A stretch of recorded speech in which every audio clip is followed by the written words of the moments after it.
Well, hello and welcome. Thanks for joining this week's panel conversation. We're really excited about having you joining in to listen to three local government leaders all about how getting their perspectives on how to build stronger engagement and connect with their residents in such a weird time as communities are struggling to kind of come out of COVID and recover from the really disruptive year that we've had this last year.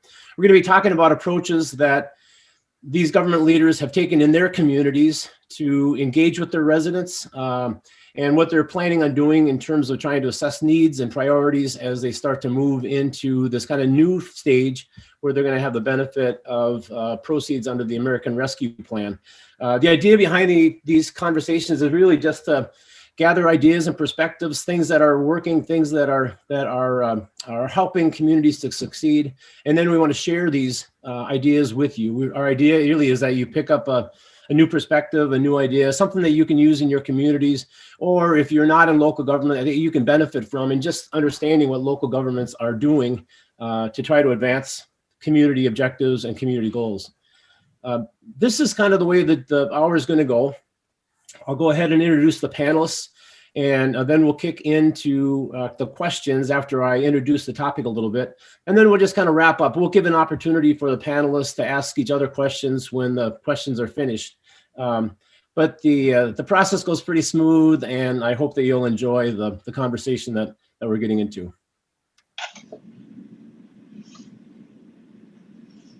So Justin, I don't know why, oh, there's your picture. Sorry for the delay. Let me introduce Justin Miller, our first panelist. Justin has served as a Lakeville City Administrator since 2014. He served in several other communities, large and small, in Minnesota, plus his start in Des Moines, Iowa. One of the really neat things about Justin, Justin's a good friend of mine, is that he was recognized by the League of Minnesota Cities as the recipient of the James Miller Leadership Award, which is the highest honor that the League awards to appointed local government officials. Justin has been recognized for his ability around economic development issues and distilling complex topics into clear and understandable goals. Justin's a very well recognized professional leader in Minnesota and in the profession generally. Justin, thanks for joining us, and I would love for you to just share a little bit more about yourself. Sure. Thanks, Matt, and thanks for inviting me to be on the panel. I appreciate the introduction. Like you said, I've worked the majority of my career in Minnesota. Another unique thing about me is my wife is actually in local government as well. She's the assistant city administrator for the city of Eagan, and she's been there about 20 years. And so we have great dinner stories. Sometimes talk shop too much, but we met at the University of Kansas, getting our master's in public administration. So we're a local government household through and through. So thanks.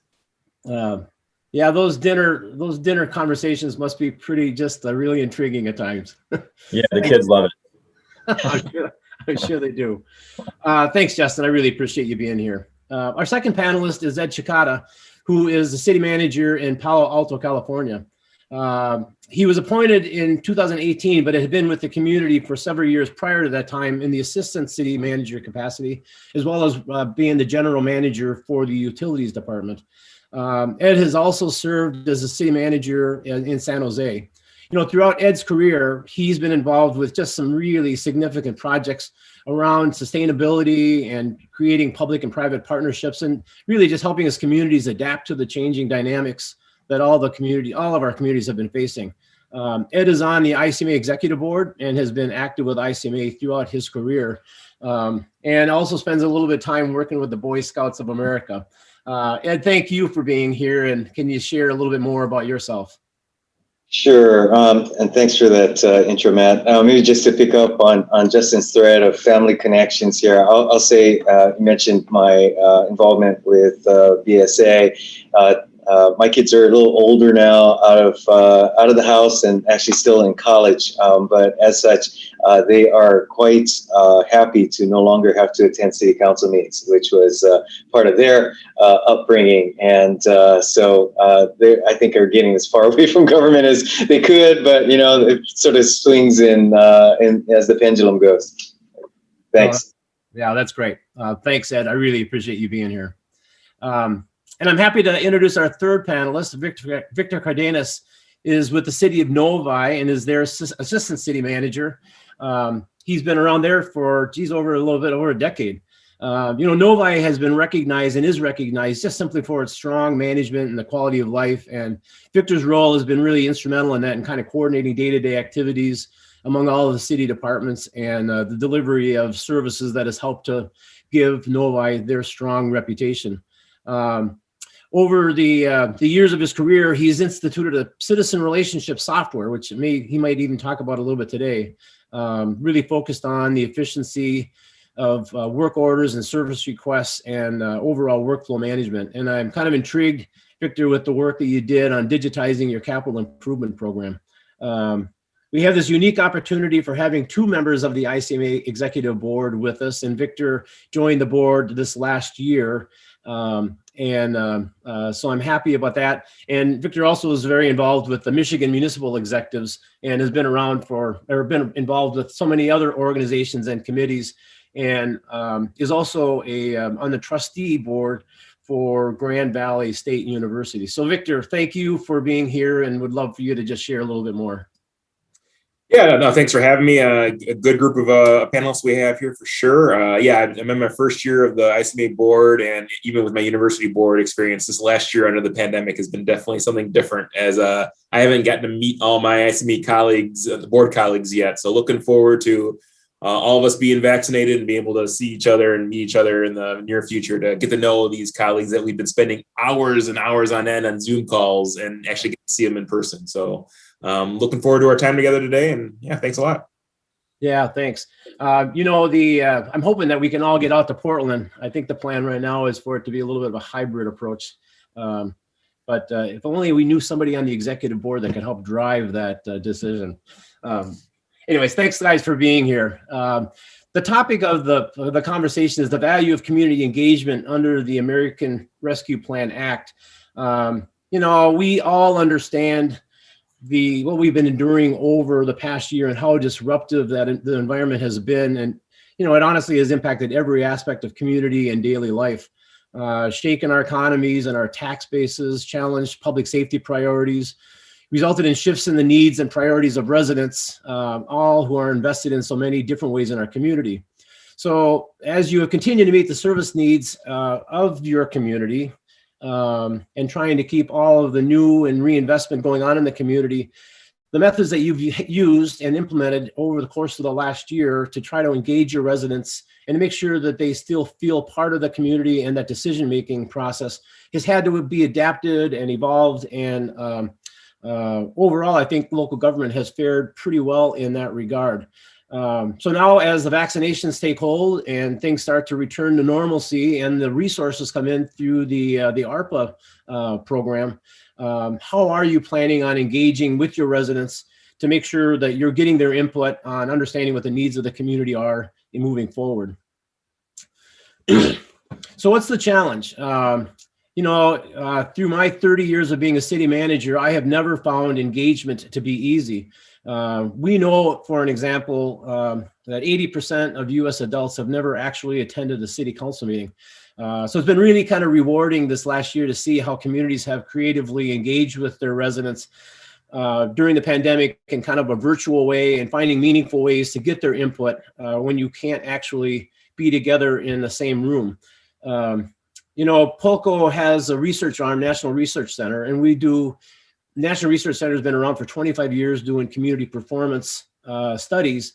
And so we've just got a plethora of longitudinal data on community performance that can be used for helping communities assess their own performance, but also kind of benchmark performance between jurisdictions. And so it's been really interesting to see the shifts that have happened over the last couple of years in community perspectives.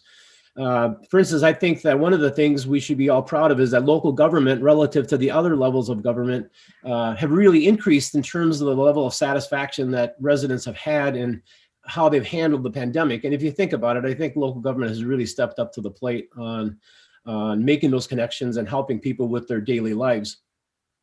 In the same sense, we do know that trust levels have decreased in just kind of the area of how prepared residents think local governments are for dealing with things like emergencies. We've got this great tool, it's called the National Police Services Survey, that has actually demonstrated that over the last 2 years, trust in police services have actually gone down by 20%. And so all of the things that have kind of gone on a normal keel based upon just the value of trust that residents have in their communities have really been upsided, and really causes you to kind of think about how do you get your arms around what current priorities and needs are for the residents as you start thinking about moving your community forward in strategic thinking and in long-term decision making, because as we all know, those decisions are going to be generational. The other really important factor in all of this, of course, is that at the end of the 4 years, when the ARPA money has been spent, what will local governments be able to demonstrate in terms of how effectively those resources have been used? And so these conversations about getting resident input and engaging with your community on things that are going to help move your community forward becomes a really important conversation to have. So there are 3 questions that I want to introduce to the panel. How are you identifying community needs and priorities that you'll be addressing under the ARPA Act? How will that resident input help guide the delivery of public services in the community? And then what strategies and tools are you finding successful for engaging your residents and tracking performance generally, as well as you're starting to think about using the ARPA monies? So with that, let's kick into the questions. And Justin, I want to start with you, if you don't mind. Can you talk a little bit about how Lakeville is identifying community needs and priorities in addressing the needs of the community going forward under the ARPA program?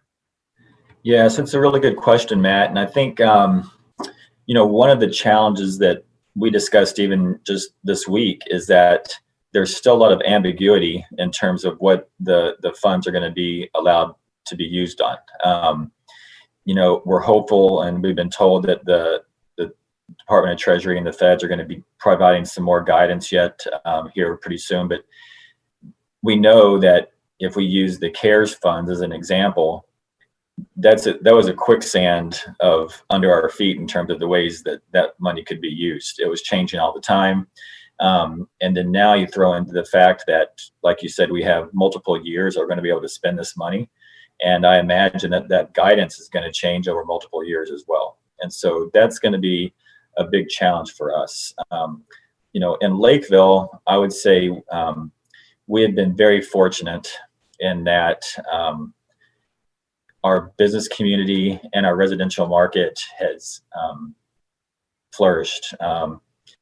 Last year, 2020, in the midst of a pandemic, we broke all records in terms of development, in terms of industrial, commercial, and residential. And we didn't just barely break it. I mean, we beat it by like 50%. And that the previous record was the year before. And so we were really surprised to see that the impact of COVID on day-to-day operations from our resident standpoint wasn't as much as we thought it might be. What we did see, obviously, was that there was a big impact in the business community, and the existing businesses. And so we spent a lot of time talking with our Chamber of Commerce, having a lot of individual conversations with different business groups about how we could best suit their needs. We're continuing to do that now, but I think it's a good question in terms of the community as a whole. And that's really something that I think the city council is struggling with, frankly. We have kind of a wish list of things that have been in our budget or kind of in our 5-year CIP that we think are going to be eligible under these funds. So the council is going to have to continue to look at that, and we're going to have to use just the same things that we have been. What are we hearing from our residents? What are we getting emailed about? What are they hearing when they go around, at door knocking or at neighborhood parties when those start back up again? That's really what how we're kind of leaning right now. Does your council do annual strategic planning and then building in your performance metrics into that? We do. We do an annual retreat at the beginning of the year, identify kind of what the goals are going forward.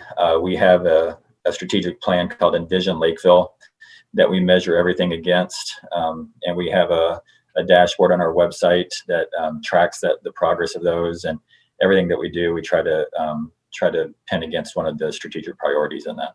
Yeah. So Lakeville is really kind of an interesting community where you've got a lot of simple growth and all in the midst of a disruptive environment. So keeping your arms around all of those things must really be a challenge. Yeah, some of the growth I think is an outcrop of COVID, and Amazon is building a huge distribution warehouse in Lakeville. Now, 10 years ago, that probably wouldn't have happened, but I think we all know Amazon has continued to grow, as of all delivery and that type of business. And so part of that is because of COVID, and we're seeing a lot of that growth in our industrial sector as well. Just the general trend in the hot market right now is that cross-dock distribution type, warehouse type delivery logistics sector. Likewise, we're a suburban area. We're the fastest growing suburb in the Twin Cities. To a certain extent, suburbs have fared well in residential construction, especially if places, if you're not having to drive downtown, if you're starting to see that in your future, your employment future, that you can not necessarily be tied to living real close to downtown and not have to battle that traffic. Maybe you are willing to move a little bit further out and work remotely. So we're benefiting from that for sure. Yeah. It's been fun to watch all of the things going on in Lakeville. So thank you, Justin, for that. Ed, can you talk a little bit about how Palo Alto is identifying community needs and priorities as you approach the use of these ARPA funds? Sure. Might be worth just to provide a little bit of context for Palo Alto, and in some ways parallel, but also some interesting contrasts with what Justin was just speaking to with respect to Lakeville. Palo Alto is home to Stanford University, right in the heart of Silicon Valley, and our population is about 67,000. The pre-COVID statistic that we typically would cite with the population is that our daytime population had been basically double that. That with the combination of the companies and the influx of commuters to town, our daytime population double our nighttime population.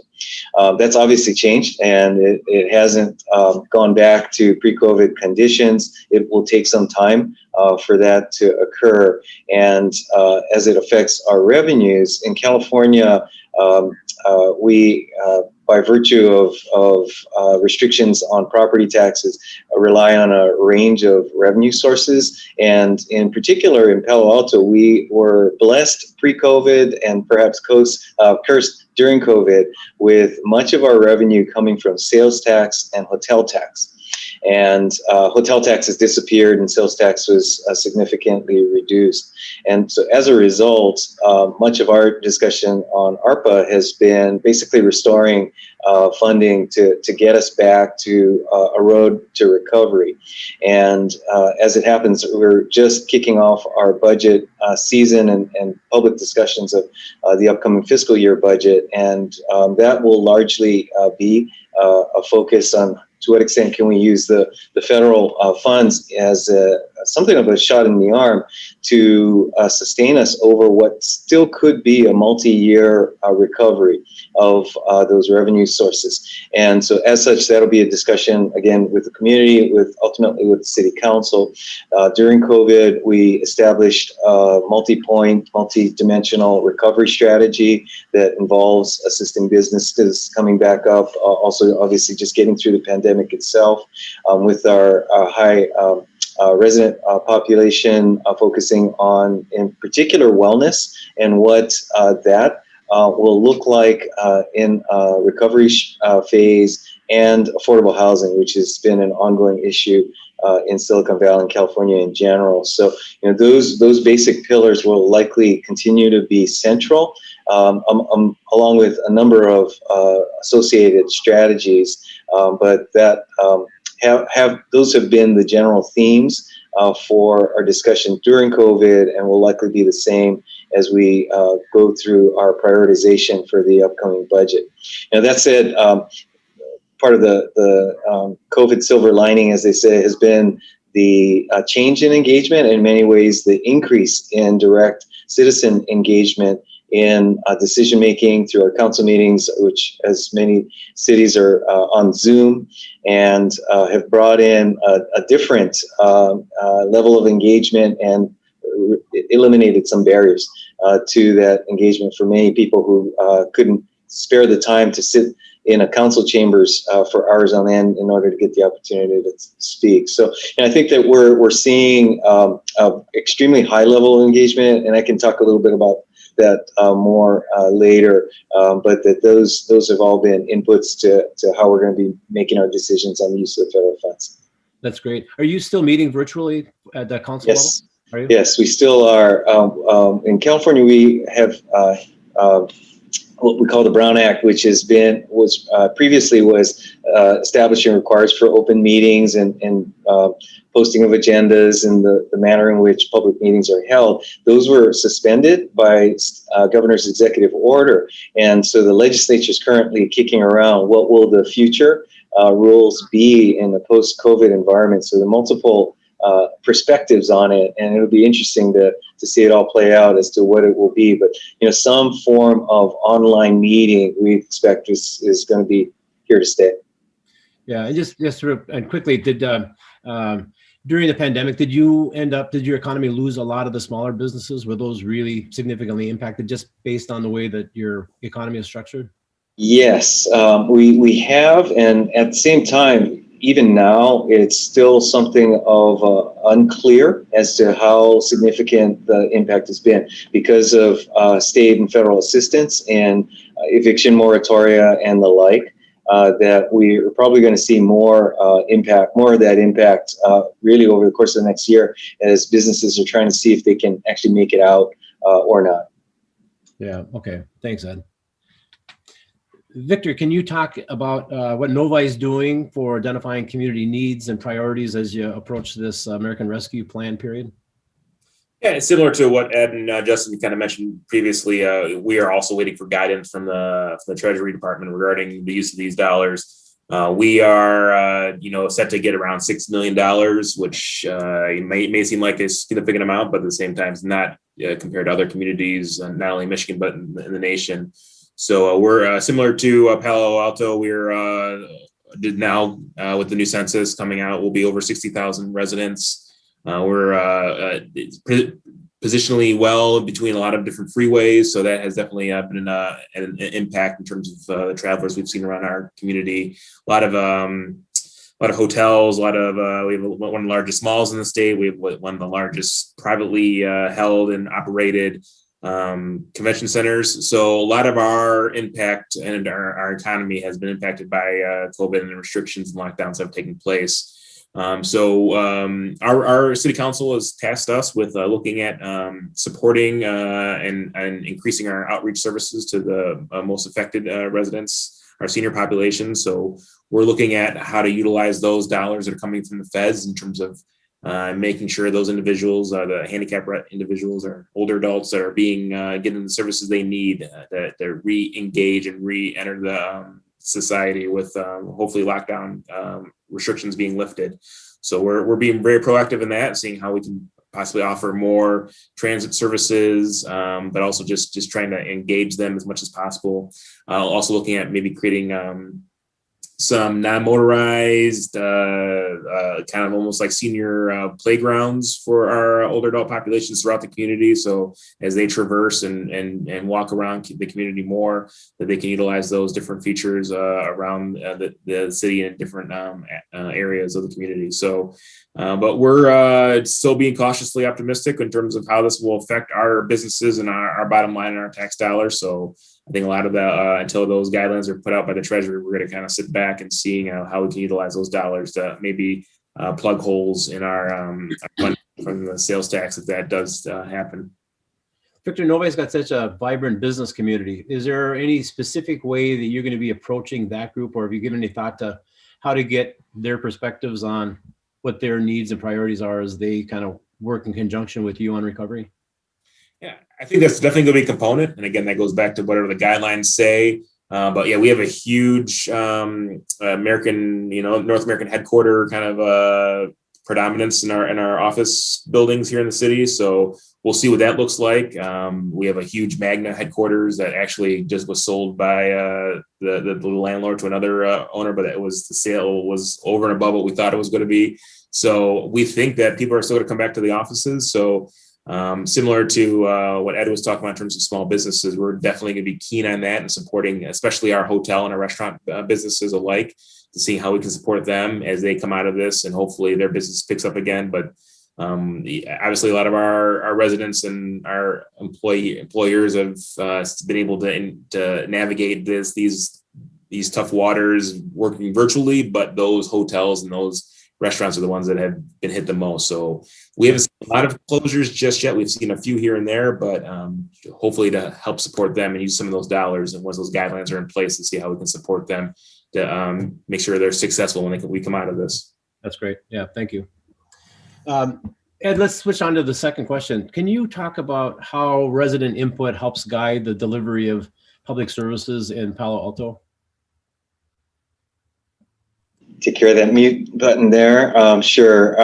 In Palo Alto, we've got a very interesting norm of direct communication between residents and the city council. We have a city council email box, which is just a direct pipeline for individual residents to have their voices heard, and the council and certainly our city organization pay a lot of attention to incoming emails. We probably get a couple hundred, maybe a few hundred emails a week on a variety of topics. Certainly things that are on the city council's agenda. Our council meets generally weekly, each meeting running 6 to 7 hours. So these are pretty extensive opportunities, both for input as well as for discussion. In addition, we actually just completed our national community survey, and we'll be reading that out to the council within the next few weeks. Quite frankly, with the level of direct resident and business community member input that we have as a norm, our success is defined largely by those individual contacts one at a time. So while we continue to use broader metrics and means for us to say annual checkbacks on how we're doing, it really is that ongoing direct impact or input that is influencing both our council decision making as well as our sense of how we are doing. We are looking at implementing some new tools, in fact, largely developed on our GIS platform, that will be doing more community input that are allowing us to become, as they say, hyper local on where interactions are happening and the feedback from, again, individual residents and businesses. So we'll see how that all pulls together. But on an ongoing basis, it is high volume, high engagement. And as mentioned, largely had been via email, but now, again, through the Zoom platforms, we're able to have that real time. And we're doing more what might call town hall meetings, roundtable meetings, using Zoom as a platform. At business district certainly has been a key focus for us. So we're doing that biweekly as opportunity for both businesses and residents to speak directly to me, to council members, and to our city operations that they're concerned with. And is it easy or is it difficult to organize all of the email input that you get on a weekly basis? It can be difficult. We've got a pretty good system in how those are handed off, and to the extent responses are necessary, they're handled, and then we can kind of keep an eye on the pulse of how those interactions are happening. But I will tell you, it is pretty challenging as the volume being what it is. Yeah, but it's nice to hear about that level of engagement, people paying attention and participating in the process, for sure. Very much so. Yeah, and all of our research has also shown that participation levels during the pandemic, and just because of the convenience of being virtual, has actually allowed to increase in a convenient way. So totally understand that. Thank you. Victor, can you talk about how resident input helps guide the delivery of public services in Novi?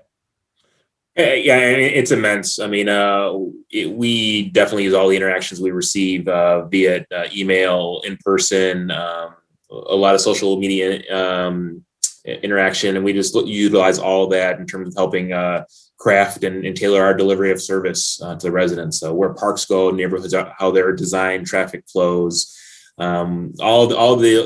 those touch points, we utilize those to help us get very attuned to how we tailor our delivery of service. Obviously, we too use the National Citizen Survey. We just got our results as well, so that helps us every 2 years. We're on that rotation to get those inputs from residents and help us understand where we're missing the mark or where we're excelling, and then we can that helps City Council guide their goal setting sessions and their budget sessions. More importantly, in terms of where to allocate funds and how to see where services should be delivered and where they should be increased or decreased or moved around. So we have a very robust social media presence, and we have a very talented community relations team that releases videos and engages with the public. So we utilize all those touch points to help us interact. Also, we have a presence on Nextdoor as well, that we get a lot of communications that way as well. So again, all those allow us to help us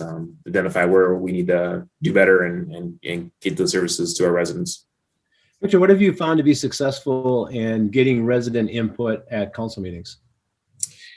It's something I think we can always strive to improve upon, but it's really just the nature of whatever's coming before City Council. We have a pretty busy community, so we don't get a lot of participation at our council meetings. There has been some different developments that have popped up that have galvanized and increased participation. But usually, even the budget and other things like that, there's not a strong representation. So it's usually those interactions we have via public hearing, or when we go to the HOAs, the homeowner associations, to engage them proactively to figure out what's going on and tell them what's going on with a new trash service or road construction. I think those are the ways we get the most interaction. So we actually have a doll called Brad, Better Roads Ahead dude, that has his own website and own social media presence that helps engage our residents about this year's road construction project. So, and we engage those residents specifically in terms of where the neighborhood is, and we create a new Facebook group every year in terms of who's getting affected by those road construction projects, and then they talk to Brad, and people engage with Brad. It's very interesting. So we look at those kind of different ways to engage residents is how we've have had success. Yeah, but that's a creative way of getting people's input on your infrastructure capital project. So that sounds very cool. It's interesting. Yeah. Thank you. Justin, can you talk about what how Lakeville uses resident input on guiding its delivery of public services? Sure. So first, I think I was interested to hear, when Ed talks about they have a council inbox that gets a couple hundred emails a week. I think, Ed, you said your Palo Alto was around 68,000 people, something like that. That's identical size to Lakeville. And we have a similar email mailbox, and that might get, 10, 15 emails a week, unless there's some real big project going on or something controversial. I think maybe that's being a university town, I think you probably just have more people engaged in general. But so that's just an interesting contrast. I think what is lost on a lot of residents is it does not take many people to reach out to elected officials to put a seed in their mind, or to change their mind, or to direct their action on something. And I'll give the example. Unfortunately, Minnesota has been in the limelight over the past year on race relations. And shortly after George Floyd was killed last summer, the city council started receiving a lot of emails from residents about what is Lakeville going to do about racism? What is Lakeville going to do about race relations in Lakeville? I can tell you that was not on the city council's radar. It was not in our strategic plan. It was not in our annual goal setting. And when you think about it in the context, they might have gotten 50 to 60 emails, in a week or two period or something like that. In a community of 65,000 people, that's, percentage-wise, that's not much. But just that number of people emailing directly to the city council, that moved the council to start a new initiative on having a 3-part series, a community conversation on race. That was nowhere in the city council's priorities at the time. it does not take many people really to reach out. And then we had those 3 conversations. On average, we had about 80 people participate. Now it was via Zoom again, because it was during COVID. I counted up, we had about 200 unique individuals over the 3 different sessions participate. Again, not a very big percentage of the population, but those 200 people who are interacting are guiding the city council to move forward on action relating to race and race relations in Lakeville. Again, nothing that was on our radar, and all it took was a small percentage of people really to reach out. Yeah, of course, I'm in the engagement world now, so I think that one of the things that communities are really appreciating is the value of building those engagement connections when you're not in the midst of a storm. I mean, Lakeville has a strong reputation for engaging with their residents, and so you have those connection pieces, and you've been doing it for a long period of time, but there's a lot of communities that haven't, and so you're really bringing up a great example of how a disruption can really change the agenda of a public body. And if you don't have those connections in a meaningful way, it can really get disruptive in not such a positive way, and really become a disruptive thing. So that's a great example, Justin. Thanks for sharing how that went. Those conversations are still ongoing, and will that roll out into your strategic plan or the ARPA program as you kind of see? Yeah, it'll definitely roll into the strategic plan in some way or another. So we're just in the process of kind of debriefing, talking about next steps. And, to your point, we did have connections, but these discussions help you identify connections you don't have. We did not have a strong connection with our communities of color. And to the point where a lot of the community didn't even know what percentage, what is how diverse is Lakeville. And so, this process has really helped identify them. Yeah. And because of your dynamic growth in the community, you've got all sorts of changing characteristics and things going on in the community. So making sure that people are connected well enough to understand how governance is working and what all the decisions that are being made that are impacting them, it just kind of complicates the challenge. But you did that big visioning process a few years ago where you engaged just a large part of the community in helping to define your growth and your future. And that probably is helping you at this point. It is, absolutely. Yeah. All right. Thank you. Victor, let's go on to the third question. Can you talk about the strategies and tools that Novi is using for successfully engaging residents and tracking your performance?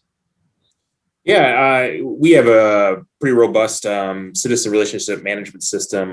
We use it's called Q Alert, Q Send technologies, and we've had that pretty much. I think since I've gotten here, and I think the strong part of that now is that residents can just text a number and get a service request into one of our departments. So that's really kind of open up the line of communication and for our way to track how things get done, where things get done. So not only is it just taking care of people's questions and concerns and taking care of whatever they need to take care of their neighborhoods, but also it's following up with our departments and then seeing if there's an overall issue that's taking place. So if we have a preponderance of different requests coming from one neighborhood, is there some kind of issue we need to resolve there? Is there more attention we need to provide there? Is there more meetings that need to take place? So it's not only great in terms of tracking what's going on and engaging our different departments, but we have a fantastic graduate management analyst program here where we have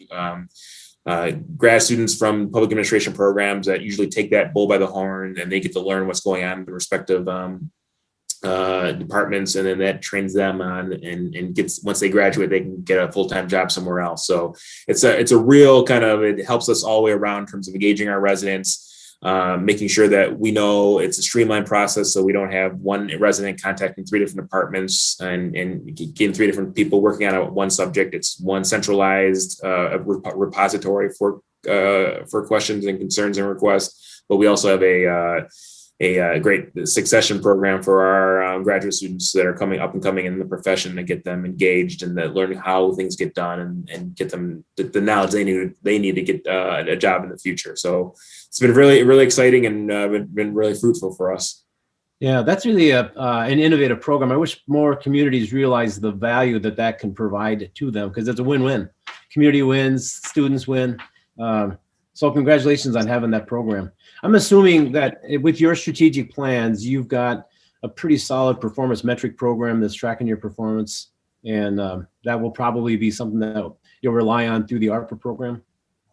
Yeah, definitely. In terms of where where those requests come in, but yeah, we have pretty robust programs, not only just in our general administration and public works, but we have fantastic programs through our police department. We're also nationally accredited in our parks and police as well, for CALIA and capital respectively. So those are our tried and true programs that help regulate how we track all those requests that come in. So definitely all help us get all packaged together during the budget seasons each and every year. It's always impressive to hear what Novi is doing. I have followed the things that you guys have had going on throughout my career. So congratulations. And you just added now to that list. So thank you. Thanks. Justin, can you share with us some of the strategies and tools that you're finding successful for helping you to engage with your residents and also then tracking your performance? Yeah, so I think a great example is, like most cities, we have a pretty robust street project or street reconstruction program. And, what we always try to do is outreach to those neighborhoods ahead of time. And that would usually be an open house setting where they would come to City Hall or some building, and we'd have up a table with easels and showing the project and things like that. And you'd get, a handful of people show up, right? Because it wasn't convenient. It was usually, we tried to do it at nighttime, but it was dinner. People had kids, activities, things like that. We were forced to change that with COVID. So we went to a more of a virtual open house setting. It wasn't, you could go on at any time. It led you through it. Our participation and the numbers that participated or viewed those open houses skyrocketed by far more than anybody who had ever shown up to any of our open houses. We got better outcomes at the beginning because it helped us design the project better. We're getting better outcomes at the end. We don't have as many questions throughout the project. And most of these end up in an assessment system where we have to specially assess them. We're getting fewer complaints or fewer appeals on the assessments as well. I think this is going to be the way we're going to do things in the future. It's not going to stop the one-on-one individual open house kind of thing, but if we can make it more convenient for people, we're going to continue to do that. I think the other thing is, like everybody else, we went to virtual city council meetings for a while, via Zoom or some other format. We're back to having in-person meetings, but we've kept the option for people to call in and watch via Zoom. It'll be interesting to see how we move forward if we're going to keep doing that. I can tell you, just because I monitor the Zoom during the meeting, there are people on there that are watching that never have come to city council meetings, but it's a lot easier for them to sit at home and do it. And if they have a question in the middle, they can pop up and ask. Whereas if they were just watching it on TV, they'd just be sitting on their couch stewing and saying, I wish I could go in there and give them a piece of my mind. But now they can. And so I think it'll be an interesting policy discussion for the council to have. Are we going to continue to allow that?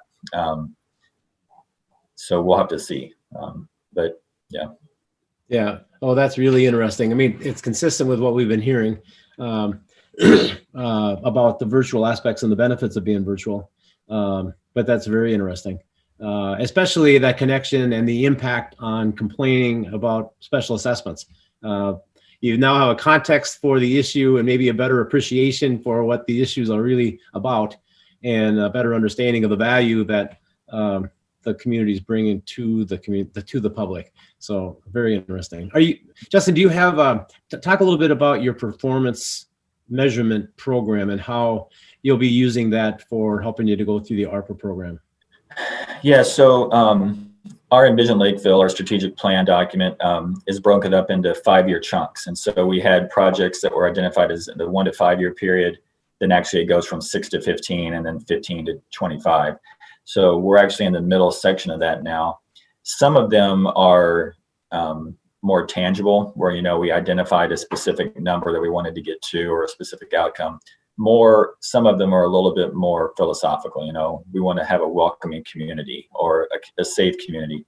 So we have to kind of, put stats and figures into that to try to meet the goal. But we have a dashboard online that we update pretty regularly. And we also report back to the city council. We try to do it on a quarterly basis. It's been more like a semi-annual recently, but we want to try to make sure that the city council remembers why we're doing things. And then we also identify on every staff report we do, we put a strategic priority or something like that from the Envision Lakeville plan. So you always keep it kind of in front of the council and in front of the staff and in front of the community for that matter, because you got it on a dashboard. Yeah, that's great. Okay, cool. Thank you very much. Ed, can you talk about the strategies and tools that you're finding successful in Palo Alto for engaging with your residents and tracking your performance? Sure. Similar to Victor and Justin, this is really during COVID has been a sea change in terms of our methods of engagement, having gone to online, but also, as Justin pointed out, we're calling them town halls, but what Justin called open houses that are, we call them town hall on demand, as the case may be, so people can view and provide feedback on their own schedule rather than have topics constrained to the time frame of a 1 or 2 hour meeting. So allowing residents and other community stakeholders to give us feedback over the course of days or maybe even weeks on more complex issues is really a change that I think is with us to stay. Also notable that through COVID, I'm sure as with all communities, our communication ramped up at an order of magnitude in terms of frequency, level of depth, what's going on with the pandemic, where can people go for further information, everything from testing to now vaccines and the like. So we had to redeploy our library and community services staff that became a customer call center, was handling incoming calls, as well as providing information and outgoing articles and the like. So we've really ramped up our focus on using online tools, both social, as well as doing periodic blogs on more complex issues. And what had been a twice a week newsletter, we've just rolled back to once a week, just to keep communication and awareness going on various topics throughout the community. So, we are obviously going to need to scale that back as now our libraries are reopening and park staff need to get back to their normal duties. So continuing to maintain that level of communication while reopening other things is going to be a challenge. And so again, going to more dashboard type of information. I mentioned or just kicking off a new adjunct to our GIS platform that will allow us to get more ongoing feedback on individual transactions, as well as feedback on general services. We do have what we call a 311 system for service requests and the like. That's basically at end of life. So it is time for us to consider what options we've got in order to go into the next phase. But again, this theme of this hybrid of in-person and online and on-demand communication is really going to be interesting to see take shape, but it's definitely here with us to stay. Yeah, that's interesting. Do you have talk a little bit about what kind of public interface you have with your performance metrics, where the residents can hop onto your website and what do they see, or anything you'd recommend for local governments to really use that would be successful for them?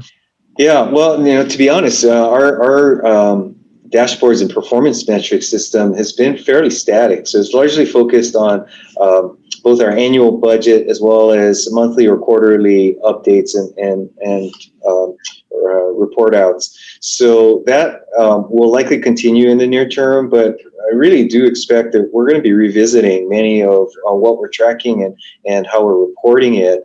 As I mentioned, our expectation that recovery and getting into whatever the next normal is going to be will take potentially years. And so given that do recognize the need for us to be nimble on how those reports will be put together, and will require some new tools. So the discussion we'll be having with the City Council over the next roughly month in the context of our budget is really going to be telling as to how we're going to reorient our metrics, including very likely moving from services and metrics of our own performance with much more of integration with what nonprofits are doing and their services and programs, say for teens and for seniors, in order to have a more comprehensive picture of both offerings and results in the community. Yeah, that's really interesting. Thank you for sharing that. Now would be a good time if there's any questions that any of you have for each other. I mean, this has been a great conversation with a lot of really interesting things that have come up, but do any of you have questions or kind of follow-up comments on anything that's been shared? Sure, I've got a question. Actually, I'd focus it on Victor, but everyone may have a perspective on it. You mentioned, I was really intrigued with Brad. And so, as we take on any initiative, whether it be a street project or the like, always have that question of how best to engage that interaction with residents. I'm curious if residents take to having a name to the program and the platform, or if that's just sort of comes along with the territory. Any novelty to that worth noting? Yeah, I mean, they have taken to it, and it's surprising. I for one thought why do we have this doll that's put up in an orange vest with a construction helmet? And but no, I mean, people have taken to it. They really enjoy it. They really enjoy the interactions. So we have construction updates that happen, I think, on a monthly basis that are videoed and put on YouTube. And our public works director kind of goes over some significant milestones that have happened in the season and where the projects have done. And Brad's driving around in a remote controlled Jeep. And people love it. And and again, that gets posted to his Facebook page and to the city's Facebook page, but people are like interacting with Brad like he's a person. And I mean, I'm not sure if it's, a significant amount of people, if just only a few or a handful, but still people are engaging him nonetheless and are interacting with that page and are watching what's going on. So at the very least, we have a small following of individuals that are interested in our program that year, and they're interacting with this doll. So, but yeah, he shows up in different videos of where we're going and what we got stuff going down. It's getting done, and he has a little bit of a car. And I think there's going to be a friend that actually might come from my daughter's closet that is going to be some kind of non-motorized individual, some girl that's going to help with non-motorized pathways. So stay tuned for more of that in the future. That's such an innovative thing that you're doing. Justin, anything at all? All right, not a problem at all. No. Well, go ahead. I was just going to say marketing, is always, one of the keys, right? So if you can make it friendly as opposed to just some standard government acronym, that'll help bring in some people. So. Yeah, the one interesting thing that that came up, the comparison, Justin, that you made with between Palo and Lakeville being of comparable sizes, it would be interesting to do a little bit deeper case study as to what are the drivers in community engagement and community performance between the two. Just because I'm sure the campus creates all sorts, and just the environment that Ed is in creates a certain dynamic, which is different than the Midwest.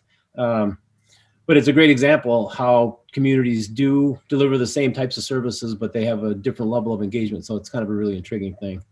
This has been really great. I think I feel really fortunate that I have the three of you on, because all of your communities are governed in such a great way, and you've got a history of just solid performance. And so getting an understanding as to how you're bringing in your residents as we kind of approach this ARPA period is really great. And I appreciate the notion that we still would need to wait for some of the Treasury guidance for understanding what the proceeds can be used. But all of you have got those connections that have been built into your kind of your processes, and you've adapted all very well to bringing in a higher level of engagement on the things that you're doing. And it's allowing you to kind of adapt to kind of a new normal and a new reality and take it into the future that then you'll build into your performance metrics going forward. I love the way that you have been creative, Victor, on some of the things that you're doing and the way that you're all engaging with your community partners and the roles that they play. And I loved hearing the notion of how as you're thinking about the future of the community, the wellness and affordable housing issues, how that will play and how you can use these resources that are coming in to help advance the game in those particular areas. I just think it's really very, very helpful. So great conversation, great input. I'm sure there's going to be a lot of people who are going to really benefit from your perspective. So thank you. Just in kind of wrapping up, I will follow up with all of you and I'll make sure you have contact information for each other. We do these panel conversations every Thursday. And so if you know of someone else that might be interested in participating, I'd certainly welcome you letting me know who they are. They've been pretty popular and pretty effective, and panelists have found it to be pretty valuable in just terms of the conversation that we've had. You'll probably start seeing the highlight segments from your conversation within the next week or so. And I'll connect with you to get your feedback. I really would love to just get your thoughts on how this panel process conversation goes and ways that I can improve it to make sure that it's serving the needs of local governments and getting ideas and solutions out there. So I just really want to thank all of you for participating in the conversation today and being part of that, or part of this conversation. It's a meaningful conversation, and communities are struggling and they're challenged in all sorts of different ways. So having the ability to hear the insights and ideas that the three of you have is just going to be really helpful. So so thank you for being part of the panel today. Thanks a lot, Matt. Yeah, we'll be in contact soon, and best of luck with everything that you're doing. Thank you. Thanks, all right, guys. thank you, gentlemen. All right, good talking to you. Take care.